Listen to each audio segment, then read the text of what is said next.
হয় না।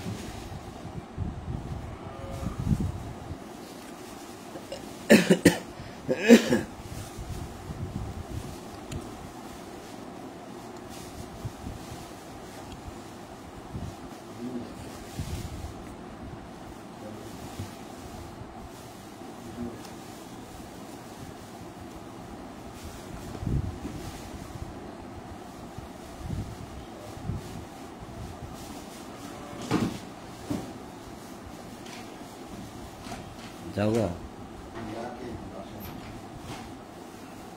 আসিও।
সম্মানিত বন্ধুগণ,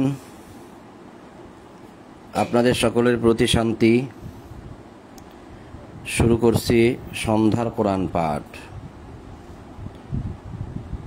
আলহামদুলিল্লাহি রাব্বিল আলামিন। সকল প্রশংসা জগৎসমূহের প্রতিপালক আল্লাহর জন্য। সুবহানাল্লাহি রাব্বিল আলামিন। সকল পবিত্রতা জগৎসমূহের প্রতিপালক আল্লাহর জন্য। সুবহানাকাল্লাহুম্মা, ইলহামদাতা আল্লাহ, আপনি পবিত্র। সুবহানা রব্বিনা, আমাদের রব পবিত্র। রব্বি আউযু বিকা মিন হামাযাতিশ শায়াতিন ওয়া আউযু বিকা রব্বি আন ইয়াহদুরুন। আমার রব, আমি আপনার আশ্রয় প্রার্থনা করি শয়তানের প্ররোচনা হইতে। আমার রব, আমি আরও আশ্রয় প্রার্থনা করি আমার নিকটভাদের উপস্থিতি হইতে। দয়াময় পরম দয়ালু আল্লাহর নামে আরম্ভ করিতেছি। বিসমিল্লাহির রহমানির রহিম। 9 নম্বর সূরা তাওবার প্রথম আয়াত থেকে পাঠ শুরু। 9 নম্বর সূরা তাওবা, আয়াত প্রথম থেকে। এই সূরাটির প্রথমে বিসমিল্লাহির রহমানির রহিম নেই। এখানে বিসমিল্লাহির রহমানির রহিম দেওয়া হয় নাই। লোকেরা লিখে দিছে এটা একটা সূরা, আর সূরা নম্বর 9। এটা লোকেরা লিখে দিছে। লোকেরা এখানে এটা কেন, আরও কিছু যদি লিখে দেয় তাতেও কোনো অসুবিধা নাই। বাংলা অনুবাদ যদি আপনি ভুল করেন তাহলে তাতেও কোনো অসুবিধা নাই, আপনি পাপী হবেন, আল্লাহর কোনো অসুবিধা নাই। এই যে ইহা শব্দটা আছে, ইহা শব্দটা যদি আপনি বাদ দিয়ে দেন এতেও কোনো আল্লাহর অসুবিধা নাই, আপনি পাপ করছেন, অপরাধ করেছেন। এখানে লেখা আছে 129টি আয়াত, 16টি রুকু মাদানী। এই মাদানী 16টি, এগুলোও কিন্তু আল্লাহর দেওয়া নয়, এগুলো মানুষ লিখে দিছে বোঝার জন্য। আপনি যদি এখানে 16-র পরিবর্তে 17ও লিখে দেন, এগুলো আল্লাহর কোনো বিষয় না। দাদু ধরবে না। অর্থাৎ এখানে মানুষ অনেক কিছুই লিখতে পারে ইচ্ছা মতো, এবং ভুলও করতে পারে। কেউ এখানে বাংলায় লিখেছে, কেউ চাইনিজ ভাষায় লিখতে পারে, কেউ জার্মানের ভাষায় লিখতে পারে, কেউ জাপানের ভাষায় লিখতে পারে। অনুবাদ সবই মানুষের ব্যাপার। কেউ এখানে দয়াময় পরম দয়ালু আল্লাহর নামে লিখবে, কেউ লিখবে না, সবই তাদের ব্যাপার। এগুলো আল্লাহর কাছে ধর্তব্য বিষয় না। মানুষ যেটা করবে, মানুষ তার কৃতকর্মের ফল ভোগ করবে। কিন্তু বিষয় হচ্ছে এই জায়গাটা নিয়ে। এই জায়গাটার মধ্যে আল্লাহ যেভাবে নাজিল করেছেন ঠিক সেভাবেই আছে। এইখানে আপনি কিছু বাড়াইতেও পারবেন না, কমাইতেও পারবেন না। এমনকি একটি জের জবরও নয়, এমনকি একটা নক্তাও নয়। একটি জের জবর বা একটি নক্তাও নয়। যেমন নক্তা বলা হয়, এই যেমন জাল আছে, জালের উপরে একটি নক্তা আছে। এখানে তা আছে গোলতা, তার উপরে 2টি নক্তা আছে। এখানে বা আছে, বার নিচে একটি নক্তা আছে। এই যে নক্তা বা জের বা জবর বা পেশ বা 2 পেশ, খারা জবর, খারা জের, আপনি এই সমস্ত বিষয়ে কোনো কিছু তারতম্য করতে পারবেন না। আল্লাহ যতটুকু নাজিল করেছেন ঠিক ততটুকুই থাকবে। এক্ষেত্রে আপনি না পারবেন বাড়াইতে, না পারবেন কমাইতে। এটা আল্লাহর চ্যালেঞ্জ, আল্লাহ রেখে দিয়েছে। কাজেই এখানে কেউ এই জন্যই বিসমিল্লাহির রহমানির রহিম দিতে পারে নাই, কারণ আল্লাহর লেখায় কোনো বিসমিল্লা নেই এখানে। কেন নেই? কেন নেই? নেই কেন? এটা সূরা তাওবা ঘোষণা করা হয়েছে, সূরাটার নাম সূরা তাওবা ঘোষণা করা হয়েছে, কিন্তু এখানে বিসমিল্লাহ নেই। কিন্তু প্রত্যেকটা সূরার ক্ষেত্রে বিসমিল্লাহ শব্দটা আছে, এটাই কেন থাকবে না? আল্লাহ কি আল্লাহর নিয়ম ভঙ্গ করলেন? আল্লাহর নিয়ম কি দুই রকম করেন? এখানে যদি বিসমিল্লাহ না থাকে তাহলে সে ব্যাপারেও আল্লাহ একটা ব্যাখ্যা দিতেন যে এই কারণে বিসমিল্লাহটা দেওয়া হয় নাই। কিন্তু এরকম কোনো ব্যাখ্যা কি আল্লাহ দিয়েছেন? দেয়নি। তাহলে এখানে বিসমিল্লাহ নেই কেন?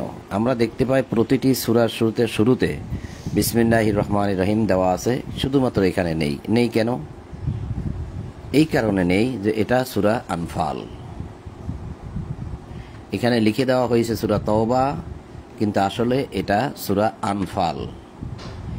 সূরা আনফাল বলা হচ্ছে যে এখানে শেষ হয়েছে, আসলে এটা শেষ হয়নি। এটা সূরা আনফালের ৭৫ নম্বর আয়াত, আর এটাই সূরা আনফালের ৭৬ নম্বর আয়াত হওয়ার কথা। এটা ৭৬, এটা ৭৭, এটা ৭৮, ৭৯ এভাবেই হওয়ার কথা ছিল। অর্থাৎ এটা সূরা আনফাল। সূরা আনফাল শেষ হয়নি, এখনো চলতেছে। এই জন্যই এই সূরার শুরুতে এখানে যে সূরার ডিক্লার দেওয়া হলো, ঘোষণা করা হলো, এই জন্যই সূরার শুরুতে এখানে বিসমিল্লাহ নেই, কারণ এটা সূরা আনফাল। আমার কাছে এটাই বুঝে আসছে। আপনার কাছে যদি ভিন্ন কোনো বুঝ থাকে আপনি উপস্থাপন করতে পারেন। আর যারা বলেন যে এই সূরা আল্লাহ নিজে পড়ে, তাই তিনি কার নামে শুরু করবেন, তাই তিনি বিসমিল্লাহ দেন নাই, এটা যুক্তিযুক্ত কথা নয়। কারণ সূরা আল্লাহ পড়তে যাবেন কেন? এখানে সব যুদ্ধের ইতিহাস, এগুলো আল্লাহ কেন পড়তে যাবেন? আর সূরা আনফাল আর এই যে সূরা তওবা বলা হচ্ছে, দুটোটাই ইতিহাসে কিন্তু যুদ্ধের এবং একই রকম ইতিহাস, পুরোটাই যুদ্ধ। তা আমরা যেহেতু ধারাবাহিকভাবে পড়ে আসতেছি, এই যুদ্ধের সূরাও সামনে আসলে আমাদের পড়তে হয়। যদিও যুদ্ধের কোনো প্রেক্ষাপট আমি এখন দেখতেছি না, কারণ মানুষ কোরআন সম্পর্কেই জানে না। আপনি কার সাথে যুদ্ধ করবেন? মানুষ তো ধর্ম সম্বন্ধেই জানে না, কোরআন সম্বন্ধেই জানে না, কার সাথে আপনি যুদ্ধ করবেন? তো যাই হোক, যে কথাগুলো আমি প্রথম থেকে বলে আসছি, যারা শোনেন না তারা আবার শুনে নেবেন। যেটা আসলে সূরা তওবা বলা হচ্ছে, কিন্তু আসলে আমি সূরা তওবা নামে কিছু দেখতে পাচ্ছি না, এটা সূরা আনফালেরই অংশ। আল্লাহ বলছেন যে ইহা সম্পর্ক ছেদ আল্লাহ ও তাহার রাসূলের পক্ষ হইতে সেই সমস্ত মুশরিকদের সঙ্গে যাহাদের সঙ্গে তোমরা পারস্পরিক চুক্তিতে আবদ্ধ হয়েছিলে। বারাআতুম মিনাল্লাহি ওয়া রাসূলিহি ইলাল্লাযীনা আহাদতুম মিনাল মুশরিকিন। এই যে মুশরিকদের সাথে তোমরা আহাদতুম, বারাআতুম মিনাল্লাহি ওয়া রাসূলিহি, সম্পর্ক ছেদ করা হইল যাদের সাথে তুমি চুক্তি করেছিলে। কেন? চুক্তি যদি সঠিক থাকে তাহলে সম্পর্ক ছিন্ন হবে কেন? কারণ তারা চুক্তি ভঙ্গ করেছে। আমরা পূর্বে পড়ে আসছি, এই সমস্ত জায়গায় আছে যে তারা চুক্তি ভঙ্গ করেছে।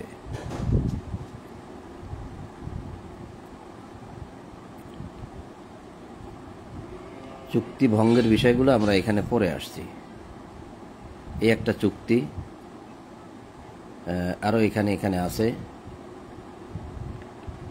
তো যারা চুক্তি ভঙ্গ করে, নিষিদ্ধ মাস অতিবাহিত হওয়ার পর তাদেরকে যেখানে পাবে সেখানে গ্রেপ্তার করা হবে।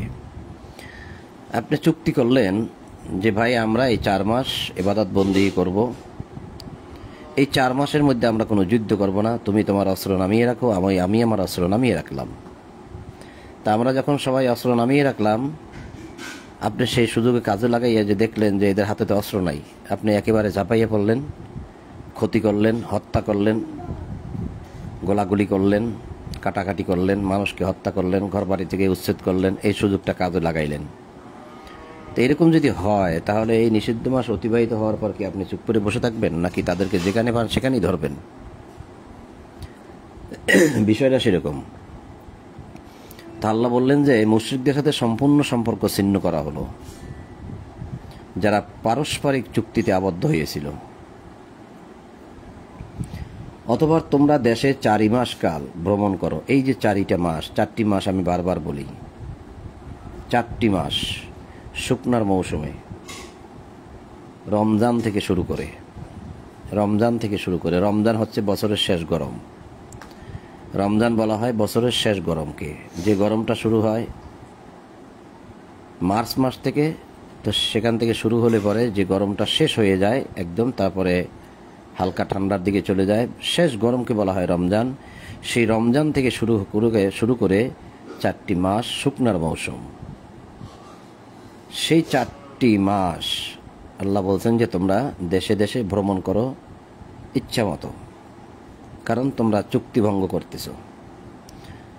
তাহলে এই 4টি মাস তাদের সাথে চুক্তিতে আবদ্ধ হয়েছিল, অতঃপর তোমরা দেশে 4 মাস কাল ভ্রমণ করো, যেহেতু চুক্তি হয়েছে 4 মাসের। জানিয়ে রাখো তোমরা আল্লাহকে হীনবল করিতে পারিবে না, এমনকি এবং নিশ্চয়ই আল্লাহ কাফেরদের লাঞ্ছিত করিয়া থাকেন।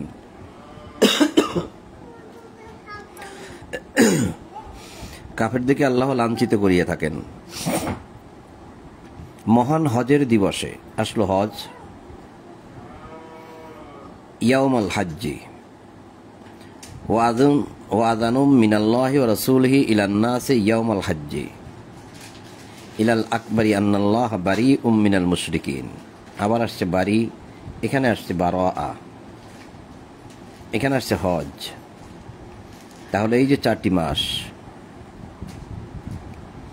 4 মাস, আরবাআতা আশহুরিন, আরবা অর্থ 4, আশহুরিন অর্থাৎ মাস, তাহলে 4টি মাস। এই 4টি মাস তাদেরকে অবকাশ দেওয়া হয়েছে, যেহেতু চুক্তি করা হয়েছে। ভালো করে দেখেন আমার কথা যৌক্তিক নাকি অযৌক্তিক। এই 4 মাসের জন্য চুক্তি রয়েছে। এই 4 মাস যেহেতু আমাদের ইবাদত বন্দেগীর মাস, রমজান মাস, তারপর এখানে বলা হয়েছে হজ।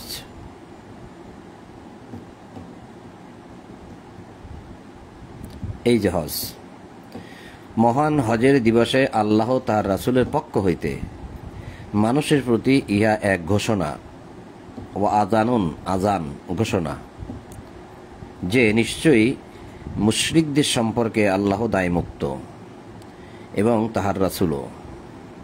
তোমরা যদি তওবা করো তবে তাহা তোমাদের জন্য কল্যাণকর, আর তোমরা যদি মুখ ফিরিয়ে নাও তবে জানিয়ে রাখো তোমরা আল্লাহকে হীনবল করিতে পারিবে না এবং কাফেরদেরকে মর্মান্তিক শাস্তির সংবাদ দাও। তবে মুশরিকদের মধ্যে যাহাদের সঙ্গে তোমরা চুক্তিতে আবদ্ধ, শিরককারী, মিনাল মুশরিকিনা, যারা মুশরিক অর্থাৎ যারা শিরিক করে, কিতাব মানে, আল্লাহ মানে, পরকাল মানে, আবার শিরিক করে, তারা হচ্ছে মুশরিক। এখানে কাফেরদের বলা হয় নাই, কাফেররাও আছে সাথে, কিন্তু এখানে বলা হয়নি, এই জায়গাটুকুর মধ্যে বলা হয়নি। তবে মুশরিকদের মধ্যে যাহাদের সঙ্গে তোমরা চুক্তিতে আবদ্ধ, যাদের সঙ্গে তোমরা সন্ধি স্থাপন করেছ, পরে যাহারা তোমাদের চুক্তি রক্ষার কোনো ত্রুটি করে নাই, ঠিকমতো চুক্তি রক্ষা করেছে। কয় মাসের জন্য? 4 মাস। এই যে 4টি মাস, 4 মাসের জন্য চুক্তি হয়েছে। এই চুক্তিতে তারা কোনো দ্বিমত পোষণ করে নাই, ঠিকমতো চুক্তি রক্ষা করেছে। তোমাদের বিরুদ্ধে কাহাকেও সাহায্য করে নাই, তোমাদেরকে হত্যা করার জন্য, তোমাদের ক্ষতি করার জন্য কাউকে সাহায্যও করে নাই, টাকা পয়সা দিয়ে হোক, অস্ত্র দিয়ে হোক, সাহায্য করে নাই, চুক্তি পালন করেছে।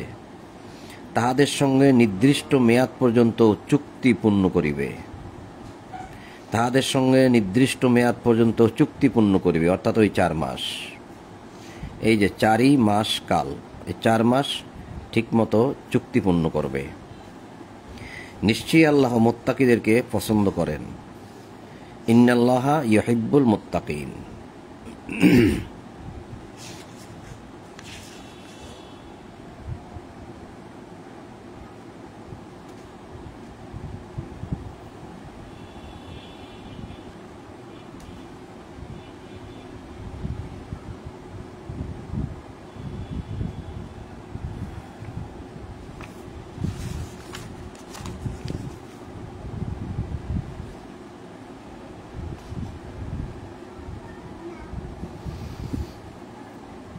এই আয়াতটা দেখুন, এটা সূরা আনফালেরই। আমি কেন বলছি যে সূরা আনফাল আর সূরা তাওবা একই সূরা? এটা সূরা আনফালের 58 নম্বর আয়াত। যদি তুমি কোনো সম্প্রদায়ের চুক্তি ভঙ্গের আশঙ্কা করো, তবে তোমার চুক্তিও তুমি যথাযথ বাতিল করিবে। নিশ্চয়ই আল্লাহ চুক্তি ভঙ্গকারীদেরকে পছন্দ করেন না। এই ছোট্ট একটি আয়াতের মধ্যে 3 বার চুক্তির কথা বলা হয়েছে। আবার খেয়াল করি, তুমি যদি কোনো সম্প্রদায়ের চুক্তি ভঙ্গের আশঙ্কা করো, তবে তোমার চুক্তিও তুমি যথাযথ বাতিল করিবে, মানে ভঙ্গ করিবে। নিশ্চয়ই আল্লাহ চুক্তি ভঙ্গকারীদেরকে পছন্দ করেন না। চুক্তি ভঙ্গের একটা বিষয় আছে।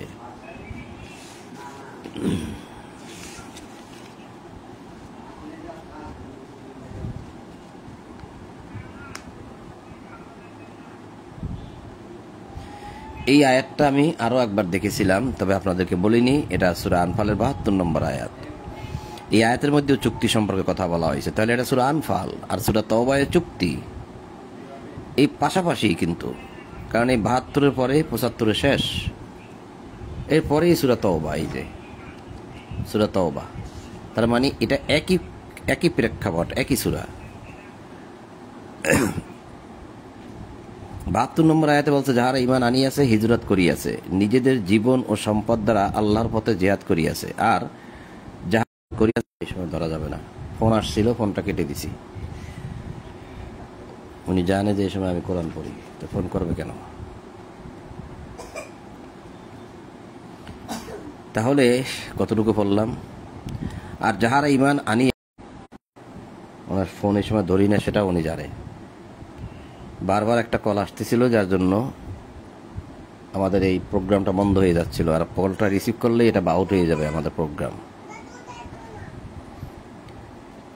খুব বাধা পেলাম, আবারও ফোন করতে পারে। আর যাহারা ঈমান আনিয়াছে, আমি অন্য মোবাইল দিয়ে কিভাবে করবো? এখন কি কোরআন পড়বো না অন্য মোবাইল দিয়ে ফোন করব? বলো। এটা হয় না, এটা হয় না। উনি জানে আমি এই টাইমে কোরআন পড়ি, উনি কেন এই টাইমে আমাকে ডিস্টার্ব করবে? এটা হবে না। সারাদিন ফোন করে না কেন, এখন কেন ফোন করবে? উনি জানে, কালকেও বলা হয়েছে ওনাকে।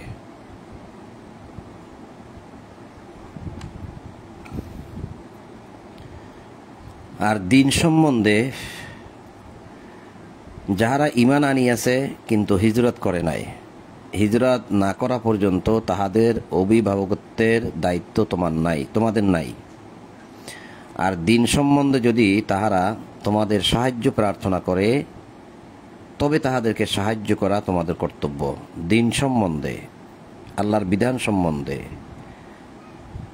বা তোমাদের জীবন ব্যবস্থা সম্বন্ধে যদি তারা সাহায্য চায়, তাহলে সাহায্য করবে। কিন্তু যে সম্প্রদায় ও তোমাদের মধ্যে চুক্তি রহিয়াছে, এই চুক্তি শব্দটা দেখানোর জন্য আমি এখানে এসেছি। যে সম্প্রদায় ও তোমাদের মধ্যে চুক্তি রহিয়াছে, তাহাদের বিরুদ্ধে নয়। তোমরা যাহা করো, আল্লাহ উহার সম্যক দ্রষ্টা। এই চুক্তির বিষয়গুলো আমি দেখে আসলাম। এখানেও 1 নম্বর আয়াত লেখা আছে, এটা কিন্তু আসলে 76 নম্বর হবে আয়াত সূরা তাওবার। এই 76 নম্বর আয়াতেও চুক্তি, 72 নম্বর আয়াতে চুক্তি, এটা হবে 76 আয়াত, 76-এও চুক্তি।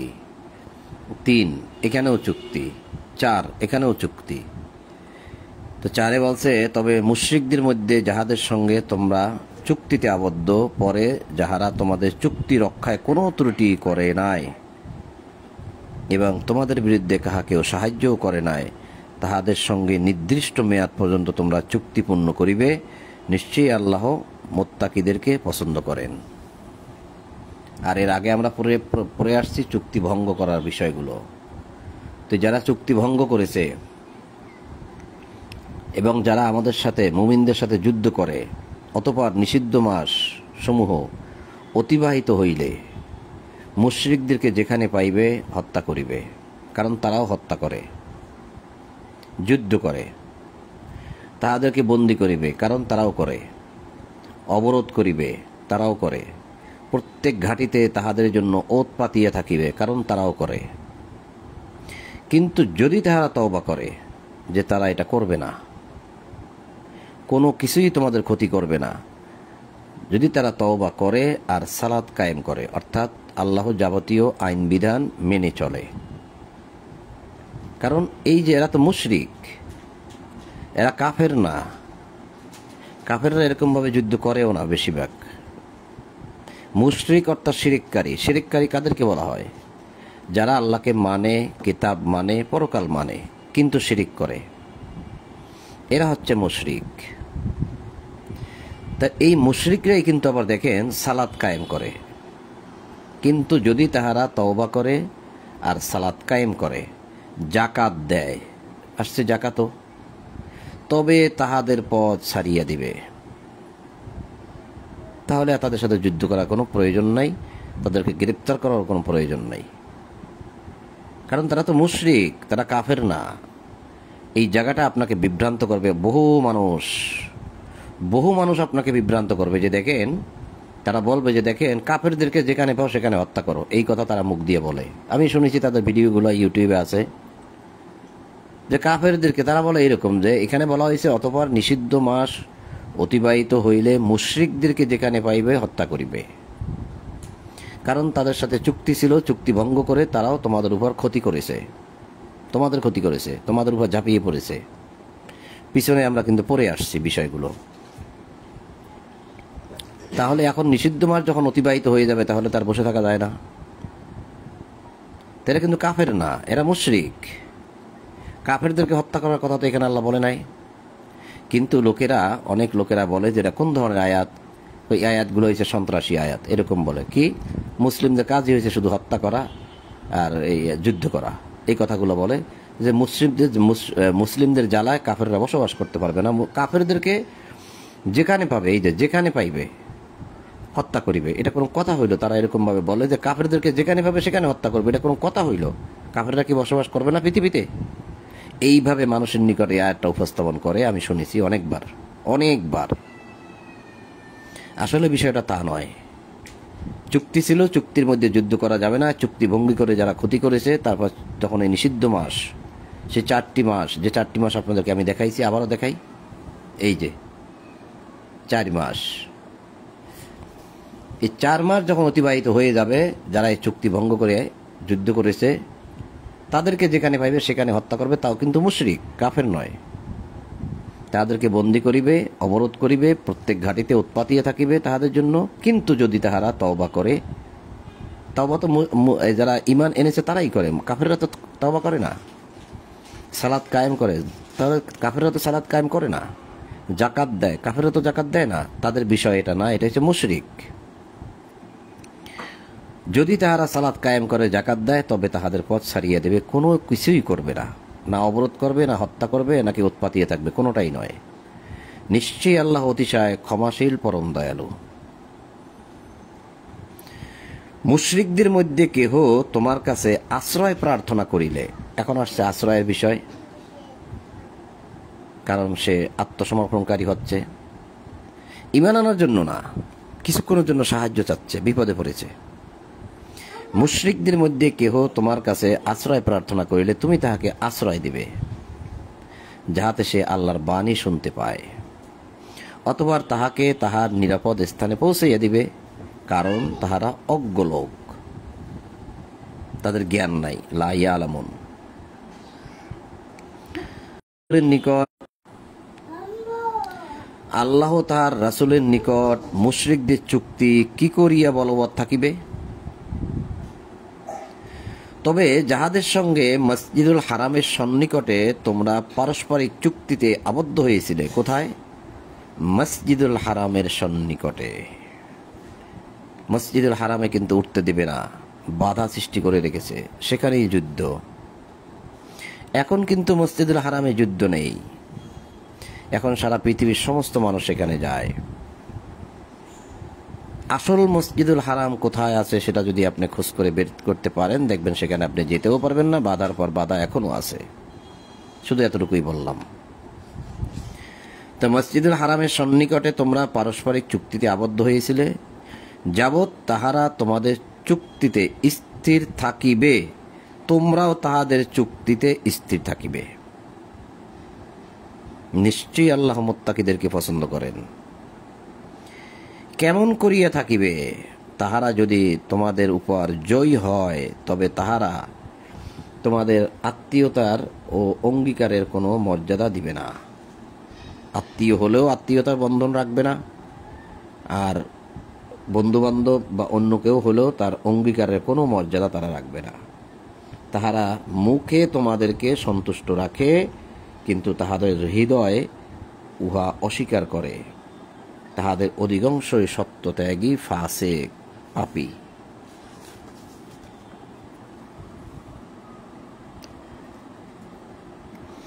তাহারা আল্লাহর আয়াতসমূহ তুচ্ছ মূল্যে বিক্রয় করে। দেখছেন, এরা কিন্তু মুশরিক, এরা কাফের নয়। কাফের হইলে আয়াতসমূহ তুচ্ছ মূল্যে বিক্রয় করে? আমি বারবার বলতেছি, কি খেয়াল করেন, আপনারা অনেকেই আয়াতগুলো পড়ে গেছেন, বিষয়গুলো অতটা অনুধাবনে আনেন নাই। উপলব্ধিটা বড় বিষয়, পড়ে গেলে হয় না। তাহারা আল্লাহর আয়াতসমূহ তুচ্ছ মূল্যে বিক্রয় করে, এখনো করে। এখনো আপনাকে সবিনা খতম পড়িয়ে, তারাবি খতম পড়িয়ে টাকা নিয়ে চলে যাবে, আপনাকে পানি পড়া দিয়েও টাকা নিয়ে চলে যাবে। আল্লাহর আয়াতসমূহ তুচ্ছ মূল্যে বিক্রয় করে। আয়াতকে বিক্রি করা যায়? কেউ কেউ বলে ধরো আয়াত কেন, অর্থাৎ এই প্রক্রিয়ার মাধ্যমে তারা অর্থ উপার্জন করে এবং তাহারা লোকদেরকে তাহার পথ হইতে নিবৃত্ত করে, সরাইয়ে রাখে। অর্থাৎ আপনি যখন এই কিতাবের পথে চলতে চাইবেন, তারা আপনাকে বাধা দিবে, নিবৃত্ত করিবে, মানে বাধা দিবে, সরাইয়ে রাখবে, আপনাকে চলতে দিবে না। কারণ তারা যে সিস্টেম চালু করেছে সেই সিস্টেমে আপনাকে চলতে হবে। আপনি আল্লাহর সিস্টেমে আসবেন, চলতে দিবে না। নিশ্চয়ই তাহারা যাহা করিয়া থাকে তাহা অতি নিকৃষ্ট। তাহারা কোনো মুমিনদের সঙ্গে আত্মীয়তার ও অঙ্গীকারের মর্যাদা রক্ষা করে না, তাহারাই সীমালঙ্ঘনকারী। অতঃপর তাহারা যদি তওবা করে, আবার আসছে, যদি তাহারা তওবা করে, সালাত কায়েম করে ও জাকাত দেয়, তবে তাহারা তোমাদের দ্বীনী ভাই। ফাইখওয়ানুকুম ফিদ্দিন, ইখওয়ান তারা তো হবে তোমাদের ভাই। কিসের? ফিদ্দিন, দিন সম্পর্কে। শর্ত কি? ফাইন তাবু, যদি তারা ফিরিয়ে আসে, তওবা করে। ওয়াকামুস সালাতা, যদি তারা সালাতকে প্রতিষ্ঠা করে, আল্লাহর যাবতীয় আইন বিধান সমাজের মধ্যে প্রতিষ্ঠা করার অঙ্গীকার নেয় এবং অঙ্গীকার করে, প্রতিষ্ঠা করে। ওয়া আতুজ জাকাতা, এবং তোমাদেরকে তারা জাকাত দেয়। ফা, তবেই কেবল ইখওয়ান তারা হবে, কুম তোমাদের ইখওয়ান হবে, তোমাদের ভাই হবে, ফিদ্দিন দিন সম্পর্কে। অনুফাসসিলুল আয়াতি লিকৌমি ইয়ালামুন, এভাবে তাফসিল করে করে ব্যাখ্যা করে আল্লাহর আয়াত। অনুফাসসিলুল আয়াত, আল্লাহ আয়াতকে লিকৌমি ইয়ালামুন, সেই কওমের জন্য বলেন যাদের জ্ঞান আছে, জ্ঞানী সম্প্রদায়ের জন্য। এখানে বলাই হয়েছে যে জ্ঞানী সম্প্রদায়ের জন্য আমি আয়াতসমূহ স্পষ্টভাবে বিবৃত করি। তাহাদের চুক্তির পর, আবার আসছে চুক্তি, তাহাদের চুক্তির পর তাহারা যদি তাহাদের প্রতিশ্রুতি ভঙ্গ করে, সেই চুক্তি যদি ভঙ্গ করে এবং তোমাদের দিন সম্বন্ধে বিদ্রূপ করে, তবে কাফেরদের প্রধানদের সঙ্গে যুদ্ধ করো। কাফেরদের প্রধান, কাফেরদের প্রধানকে ফাকাতিলু আইম্মাতাল কুফরি, যারা কুফরি করে তাদের প্রধান। আইম্মা, আইম্মা মানে কি? ইমাম। কাফেরদের কুফরি যে যারা করে তাদের ইমামদের সাথে যুদ্ধ করো। ইমাম, আইম্মা। এখানে ইমাম শব্দের অর্থ আর ইমাম দেয় নাই, তাহলে আপনি বুঝে যাবেন, আর দেয় নাই, দিছে কাফেরদের প্রধানদের সঙ্গে যুদ্ধ করো, ইমামদের সাথে যুদ্ধ করো। ইহারা এমন লোক যাহাদের কোনো প্রতিশ্রুতি রইল না, তারা সমস্ত চুক্তি ওয়াদা সব ভঙ্গ করেছে। আর এই যুদ্ধর মাস, সেই নিষিদ্ধ মাস অতিবাহিত হলে তাদের সাথে আর যুদ্ধ করা যাবে না। নিষিদ্ধ সময় কিভাবে বলে যে নিষিদ্ধ মাস? নিষিদ্ধ মাস তো বলেও না, বলে যে কাফেরদেরকে যেখানে পাবে সেখানে হত্যা করবে। এই যে এভাবে বলে, এই যে এখানে মুশরিকদেরকে আছে তো, কিন্তু বলে না মুশরিক, বলে কাফেরদেরকে যেখানে পাইবে হত্যা করিবে। তখন বলে যে এটা কোরআনে কোন ধরনের আয়াত দিল এটা আল্লাহ? কাফেররা কি বসবাস করবে না পৃথিবীতে? শুধু এইটুকু দেখায়, দেখায় শুধু কোরআনের আয়াতের সমালোচনা করে।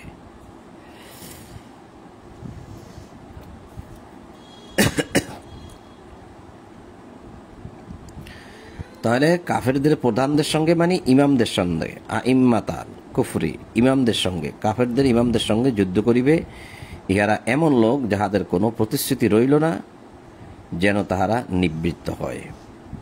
তোমরা কি সেই সম্প্রদায়ের সঙ্গে যুদ্ধ করিবে না? সবাইকে ডাক দিলেন আল্লাহ, তোমরা কি করবে না? আলা তুকাতিলু, তোমরা কি যুদ্ধ করবে না? কওমান, সেই কওমদের সাথে যারা নিজেদের প্রতিশ্রুতি ভঙ্গ করিয়াছে। আসলো এই যে চুক্তি, এই যে প্রতিশ্রুতি, এই যে ওয়াদা, তারা কি করেছে? ভঙ্গ করিয়াছে। তারা রাখে নাই চুক্তি, ও রাসূলকে বহিষ্কারের জন্য সংস্কার করিয়াছে, সংকল্প করিয়াছে। দেখেছেন কত বড় বিষয়? তারা তাদের চুক্তি ভঙ্গ করিয়া কিভাবে রাসূলুল্লাহকে উৎখাত করা যায়, কিভাবে বহিষ্কার করা যায়, তার জন্য সংকল্প করেছে, চিন্তা ভাবনা করেছে, এরাদা করেছে, জোট পাকাইছে, আলোচনা করেছে। ইহারাই প্রথম তোমাদের বিরুদ্ধাচরণ করিয়াছে, তোমাদের রাসূলের এবং রাসূলের সঙ্গী সাথীদের বিরুদ্ধাচরণ করিয়াছে। তোমরা কি তাহাদেরকে ভয় করো? আল্লাহকে ভয় করাই তোমাদের পক্ষে অধিক সমীচীন, ন্যায়সঙ্গত কাজ।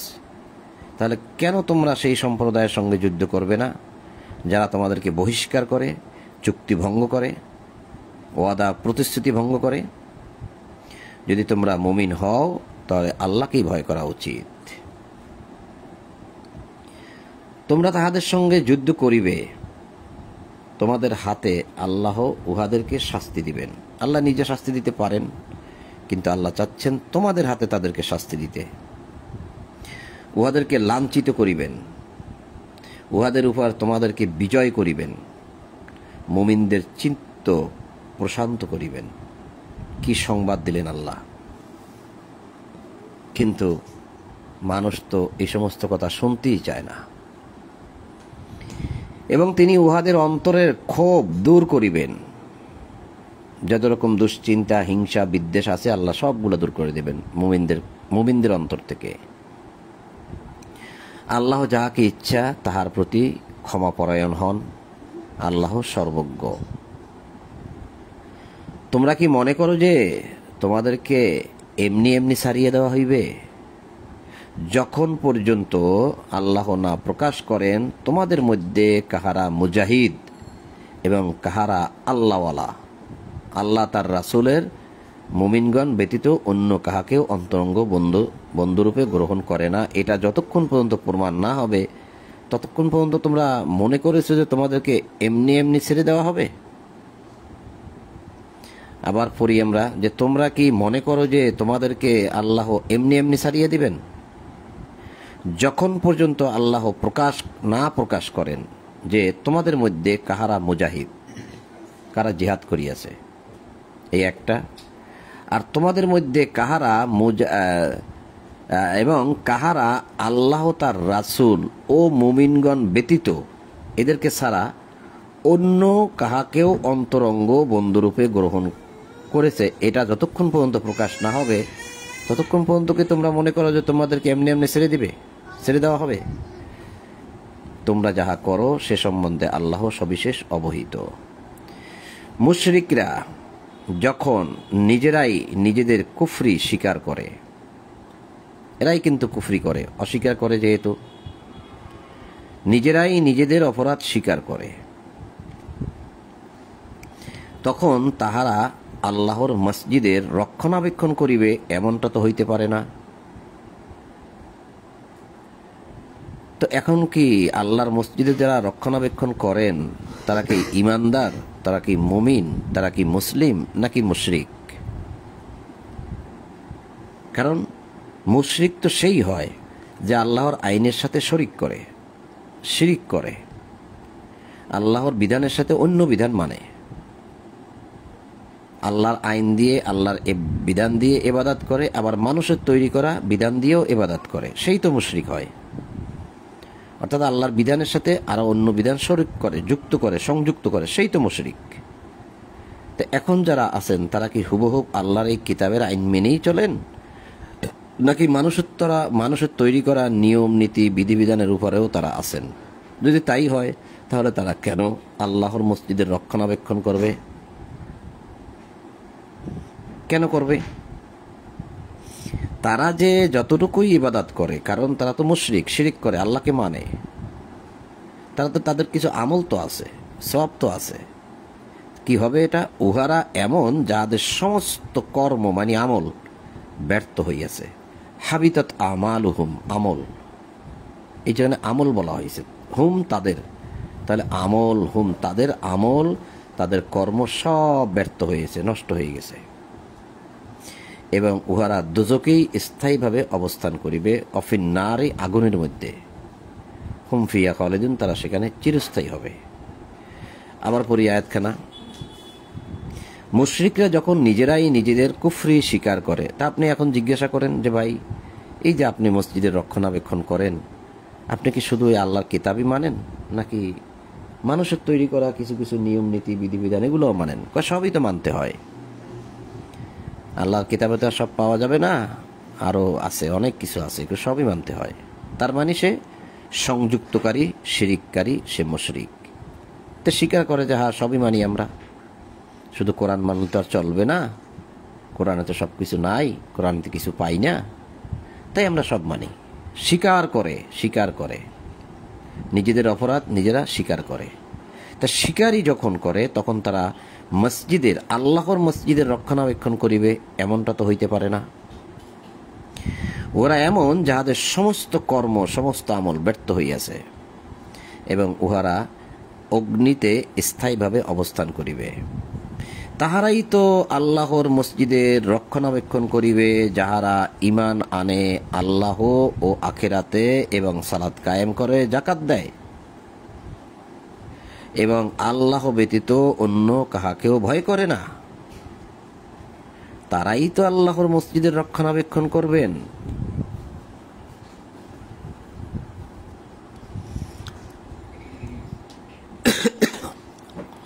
কারা আল্লাহর মসজিদের রক্ষণাবেক্ষণ করবেন? মসজিদের দেখাশোনার দায়িত্ব কাদের হাতে থাকবে? যাহারা ঈমান আনে আল্লাহ ও আখিরাতে। তা আল্লাহর প্রতি ঈমান এনে আখিরাতের প্রতি ঈমান আনলে তার কোনো অপরাধ করা যায় না। কিন্তু এখন আপনি জিজ্ঞাসা করেন যে আপনি কি আল্লাহকে বিশ্বাস করেন? বলবে হ্যাঁ বিশ্বাস করি। আচ্ছা আপনি কি আখিরাতকে বিশ্বাস করেন, পরকাল আছে? হ্যাঁ তাও করি। কিন্তু দেখেন শিরিক করে, অপরাধ করে, এমন কোনো অপরাধ নাই যা করে না। খুব জঘন্য জঘন্য অপরাধও কিন্তু এখন সোশ্যাল মিডিয়ার মাধ্যমে আমরা দেখতে পাচ্ছি, এবং তাদেরকে ধরাও হচ্ছে। নাম নিলাম না আমি, কারণ তারা লুত সম্প্রদায়ের কাজটাই করেছে। তারাই কিন্তু মসজিদের রক্ষণাবেক্ষণ করে, কিন্তু আল্লাহ বলছেন না, তারা তো করতে পারবে না। যারা ঈমান আনে আল্লাহ ও আখিরাতে, এবং সালাত কায়েম করে, যাকাত দেয়। তা আখিরাতে যদি বিশ্বাস করে, তাহলে তো তাকে সালাত প্রতিষ্ঠা করতে হবে আর যাকাত দিতে হবে। তবে এখন ভাবুন তো, তারা কি যাকাত দেয়? যারা মসজিদের রক্ষণাবেক্ষণ করে, তারা কি যাকাত দেয়? দেয় না। তা কেন তারা রক্ষণাবেক্ষণ করবে? আল্লাহ বললেন যারা সালাত কায়েম করে, আল্লাহ আখিরাতে বিশ্বাস করে, সালাত কায়েম করে, যাকাত দেয়, তারাই তো মসজিদের রক্ষণাবেক্ষণ করিবে। আল্লাহ ব্যতীত কাহাকেও ভয় করিবে না। অতএব আশা করা যায় তাহারা হইবে সৎপথ প্রাপ্তদের অন্তর্ভুক্ত, মিনাল মুহতাদিন, হেদায়েত প্রাপ্তদের অন্তর্ভুক্ত। হাজিদের জন্য পানি সরবরাহ, ইজাল হাজ্জি আজআলতুম সিকায়াতাল হাজ্জি, মানে যারা হজ করে, সেই সমস্ত হাজি লেখা আছে, অর্থাৎ যারা হজ করে তাদের জন্য। হাজিদের জন্য পানি সরবরাহ এবং মসজিদুল হারামের রক্ষণাবেক্ষণ করাকে তোমরা কি তাহাদের পুণ্যের সমজ্ঞান করো, যে তারা একটু মানুষকে পানি খাওয়ায়, আর মসজিদুল হারামের রক্ষণাবেক্ষণ করে, এটা কি মনে করো যে তারা সওয়াবের কাজ করে ফেললো? যাহারা আল্লাহ আখিরাতে ঈমান আনে এবং আল্লাহর পথে জিহাদ করে, আল্লাহর নিকট উহারা সমতুল্য নয়।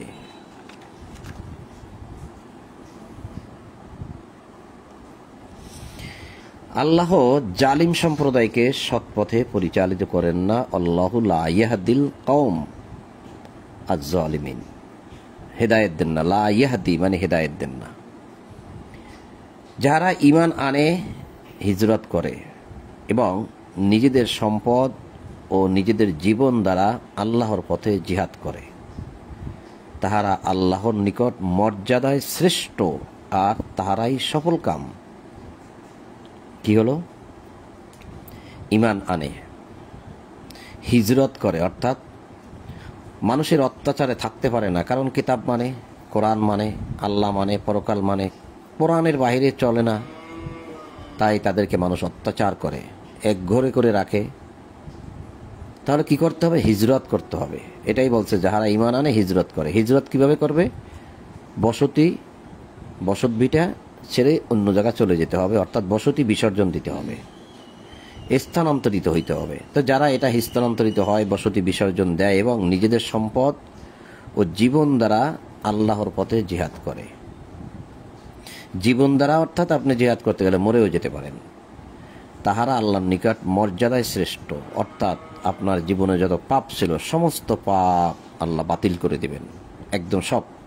তাহলে আপনি হয়ে যাবেন নিষ্পাপ। নিষ্পাপ ব্যক্তি যখন আপনি হয়ে গেলেন, তাহলে সম্মানের দিক দিয়ে আল্লাহ আপনাকে শ্রেষ্ঠ ঘোষণা করল, আর তাহারাই সফল। উহাদের প্রতিপালক উহাদেরকে সুসংবাদ দিতেছেন স্বীয় দয়া, সন্তোষের এবং জান্নাতের, যেখানে আছে তাহাদের জন্য স্থায়ী সুখ শান্তি, জান্নাতের। তাহলে জান্নাতটা খুব পাইতে গেলে খুব সহজ বিষয় নয়। এই কাজগুলো কি আপনি করতে পারবেন? প্রস্তুত হন, করতে পারেন কিনা? তাহলে জান্নাত পাওয়া যাচ্ছে। হ্যাঁ, এটা না করেও জান্নাত আছে। অন্য আয়াতে আরও অনেক জান্নাতের প্রতিশ্রুতি আছে, যেমন ঈমান আনো, সৎকর্ম করো, জান্নাত। তো ঈমান যদি আনেন, এখানে ঈমান প্রসঙ্গটা বলা হয়েছে, যাহারা ঈমান আনে হিজরত করে, তাহলে ঈমানের পরেই কিন্তু আপনার ঈমানের বাস্তবায়ন চলে আসবে। আর সেই বাস্তবায়নের মধ্যে আপনি হিজরতও থাকবে, জীবন দ্বারা, সম্পদ দ্বারা জিহাদও থাকবে। কোথায় যাবেন? আপনি ওটা মনে করেন না যে আমি আল্লাহকে বিশ্বাস করছি আর ভালো কাজ করছি, অমনি জান্নাতে চলে যাব। না, ঈমানে বাস্তবায়ন করতে হবে। সেখানে তাহারা চিরস্থায়ী হইবে, নিশ্চয়ই আল্লাহর নিকট আছে মহাপুরস্কার। হে বিশ্বাসীগণ, তোমাদের পিতা ভ্রাতা যদি ঈমানের মোকাবেলায় কুফরিকে শ্রেয় জ্ঞান করে, তবে উহাদেরকে অন্তরঙ্গ রূপে গ্রহণ করিও না। কি বলছে?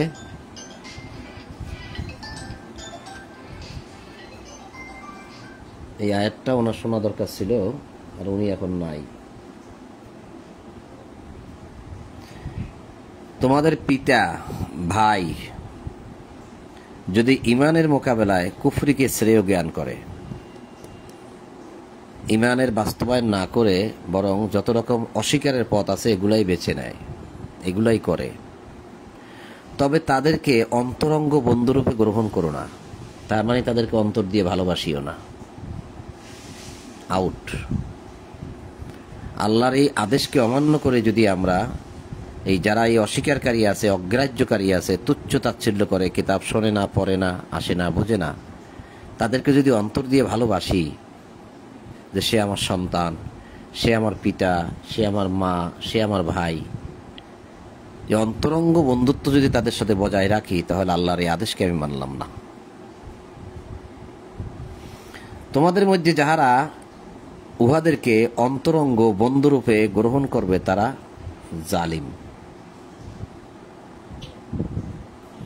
যদি তাদেরকে অন্তরঙ্গ বন্ধু বলে মনে করি, তাহলে আমি জালিম।